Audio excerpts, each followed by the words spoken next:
সকলকে স্বাগত জানাই আপনাদের প্রিয় ইউটিউব চ্যানেল স্টাডি বাংলা 24/7-এ।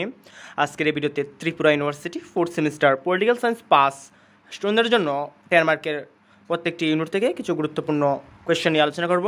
তো ভিডিওটি শেষ পর্যন্ত দেখবেন এবং এই চ্যানেলে তোমাদের চ্যানেলটিকে সাবস্ক্রাইব করে পাশে থাকা বেল আইকনটি অন করে রাখবেন। তাহলে যখন কোনো গুরুত্বপূর্ণ ভিডিও নিয়ে আসবো সরাসরি আপনাদের কাছে নোটিফিকেশনটি চলে যাবে এবং সরাসরি আপডেটের সাথে সবার আগে যুক্ত থাকতে আপনারা টেলিগ্রাম চ্যানেলে জয়েন হতে পারেন, লিঙ্ক ডেসক্রিপশনে রয়েছে, সেখানে প্রত্যেকটি আপডেট সবার আগে দিয়ে দেওয়া হবে।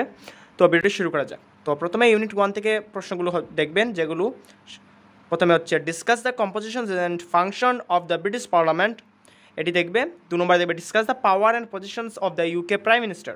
3 নম্বর যে প্রশ্নটি দেখবে সেটি হচ্ছে what do you mean by rule of law, critically discuss theory of the rule of law, অর্থাৎ ডিসির যে রুল অফ ল রয়েছে সেটি।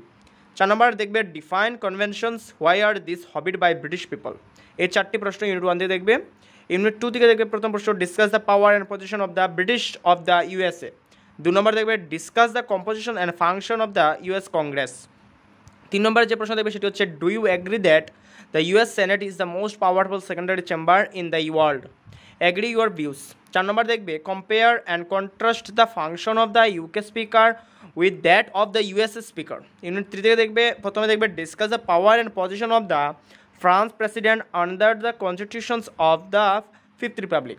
2 নম্বর দেখবে discuss the silent features of the France constitution 5th Republic.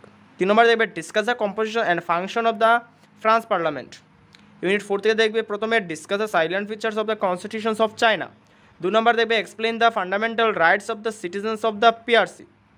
3 নম্বর দেখবে discuss the composition and function of the state council of PRC. তো এই প্রশ্নগুলো আপনারা দেখবেন, আশা করি এগুলোর মধ্যে থেকে আপনাদের কমন পড়ে যাবে। যেহেতু আপনাদের পাসের মধ্যে 4টি বড় প্রশ্ন লিখতে হয়, আপনাদের টোটাল 8টি প্রশ্ন আসবে, একটি ইউনিট থেকে 2টি করে আসবে, আপনাদের একটি লিখতে হয়। তো আশা করি প্রত্যেকটি ইউনিট থেকে একটি করে আপনাদের কমন পড়ে যাবে। এরকমই সাজেশনমূলক ভিডিও পেতে চ্যানেলটিকে অবশ্যই সাবস্ক্রাইব করে রাখবে এবং ভিডিওটি ভালো লাগে তাহলে একটা লাইক দিয়ে দেবে এবং ভিডিও আপনাদের বন্ধুদের শেয়ার করে নেবে। তো ভিডিওটি শেষ পর্যন্ত দেখার জন্য সকলকে ধন্যবাদ।